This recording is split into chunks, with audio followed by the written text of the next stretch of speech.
اور اسی طرح سے we have to understand the traps of shaitan. You know, the amazing thing about shaitan is he is very patient. وہ بہت صبر سے چلتا ہے. آہستہ آہستہ آہستہ آہستہ آہستہ آپ کو لیتا جاتا ہے حتیٰ کہ آپ وہ ایکشن ہم لوگ کر دیتے ہیں. شروع میں نہیں کہے گا کہ کسی کے پاس شیطان رکھے نہیں کہے کہ بات سنو نماز نہ پڑھو, بات سنو زنا کرو, کبھی نہیں کہے گا. کیا بولے گا کہ ٹھیک ہے نماز پڑھ لو, اچھی بات ہے, بہت لازم پڑھنی ہے, نماز نہیں چھوڑ سکتے ہو, لیکن ابھی تو 3 گھنٹے پڑھے نماز کی قضا ہونے میں.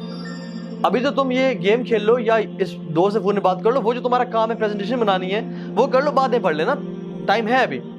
اور آپ کام کرنا شروع کرتے ہیں اور گھنٹے بعد آپ کو یاد آتا ہے کہ نماز رہتی ہے.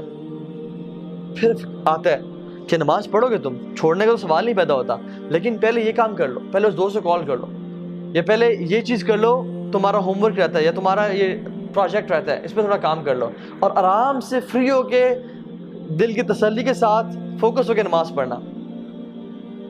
تو آپ کو اس نے کیا کہا کہ پرائورٹی تمہاری یہ ہے, جب فری ہو جاؤ گے پھر نماز پڑھ لینا, اور آپ اس میں انوالو ہوئے حتیٰ کہ 2 گھنٹے گزر گئے اور آپ کو اچانک سے یاد ہے کہ اوہ نماز چلے گئی.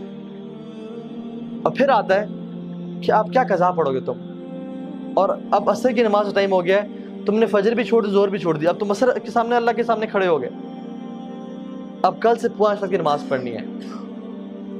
اور پھر آپ کہتے ہیں ہاں میں کل سے 5 وقت کی نماز پڑھوں گا, اور یہ کل کبھی نہیں آتا حتیٰ کہ انسان کورٹ میں چلا جاتا ہے.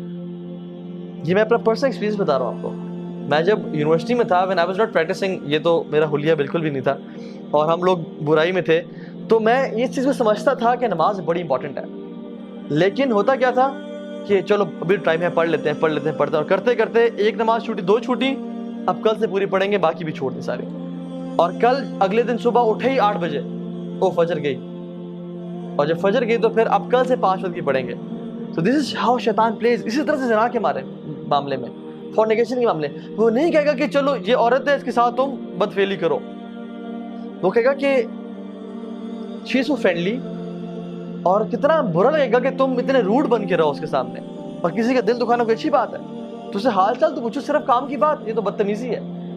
اور وہ کرتے کرتے آپ کام کی بات پوچھیں گے, باتیں کرتے کرتے فیلنگز ڈیولپ ہونا شروع ہو جائیں گی, اور آپ کے ذہن میں بہت سارے خیالات اس کو حسین کر کے, حدیث میں کیا آتا ہے, اللہ اکبر, اللہ کے نے فرمایا کہ شیطان نامحرم کو تمہارے ذہنوں میں حسین کر کے پیش کرتا ہے. وہ اتنی خوبصورت ہوتی نہیں ہے جتنی وہ خوبصورت کر کے تمہارے سامنے پیش کرتا ہے, حتیٰ کہ انسان فینٹیسائز کر رہا ہوتا ہے کہ یار سبحان اللہ کیا بہترین نیچر ہے اس کی, کیا خوبصورت ہے یہ, کیا اچھی عورت ہے یہ, اتنی ہوتی نہیں ہے. تو شیطان اس کے بارے میں وہ کر رہا ہوتا ہے حتیٰ کہ آپ کے دل میں اس کے لیے پیار محبت ڈیولپ ہو جاتا ہے, and you die to meet Hare.